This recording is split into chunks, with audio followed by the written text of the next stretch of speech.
चलते रहने की जिद।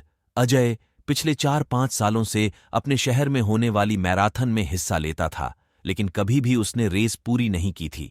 पर इस बार वह बहुत एक्साइटेड था, क्योंकि पिछले कई महीनों से वह रोज सुबह उठकर दौड़ने की प्रैक्टिस कर रहा था और उसे पूरा भरोसा था कि वह इस साल की मैराथन रेस जरूर पूरी कर लेगा। देखते देखते मैराथन का दिन भी आ गया और धाएं की आवाज के साथ रेस शुरू हुई। बाकी धावकों की तरह अजय ने भी दौड़ना शुरू किया।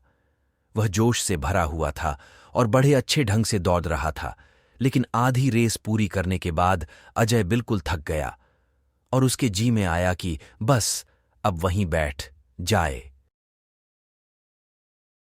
वह ऐसा सोच ही रहा था कि तभी उसने खुद को ललकारा, रुको मत अजय, आगे बढ़ते रहो। अगर तुम दौड़ नहीं सकते तो कम से कम जॉग करते हुए तो आगे बढ़ सकते हो, आगे बढ़ो। और अजय पहले की अपेक्षा धीमी गति से आगे बढ़ने लगा। कुछ किलोमीटर इसी तरह दौड़े डैजने के बाद अजय को लगा कि उसके पैर अब और आगे नहीं बढ़ सकते।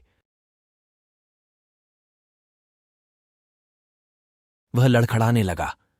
अजय के अंदर विचार आया, अब बस और नहीं बढ़ सकता।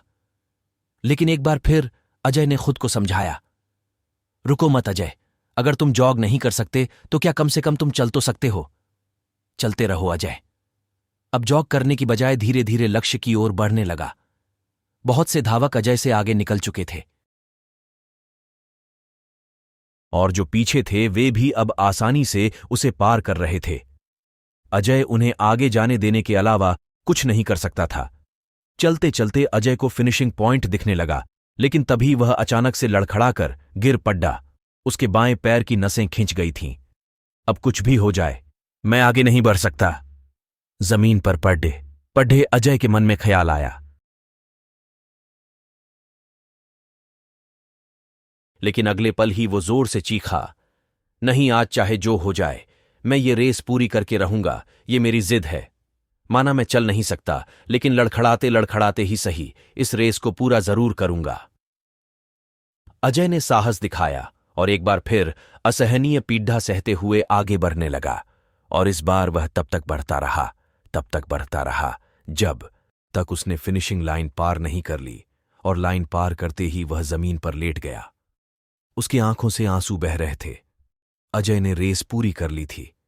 उसके चेहरे पर इतनी खुशी और मन में इतनी संतुष्टि कभी नहीं आई थी।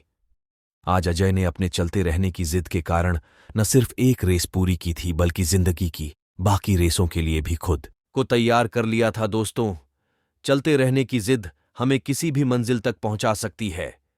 बाधाओं के आने पर हार मत मानिए। ना चाहते हुए भी कई बार कंडीशंस ऐसी हो जाती हैं कि आप बहुत कुछ नहीं कर सकते, पर ऐसी कंडीशन को कुछ भी ना करने का एक्सक्यूज मत बनाइए। घर में मेहमान हैं, आप 8 घंटे नहीं पार सकते, कोई बात नहीं, 2 घंटे तो पार रहिए। बारिश हो रही है, आप 10 कस्टमर्स से नहीं मिल सकते, कम से कम 2-3 से तो मिलिए, एकदम से रुकिए नहीं। थोड़ा ही सही, आगे तो बढ़िए। और जब आप ऐसा करेंगे तो अजय की तरह आप भी अपने जिंदगी की रेस जरूर पूरी कर पाएंगे और अपने अंदर उसका खुशी, उस संतुष्टि को महसूस कर पाएंगे जो सिर्फ चलते रहने की जिद से आती है।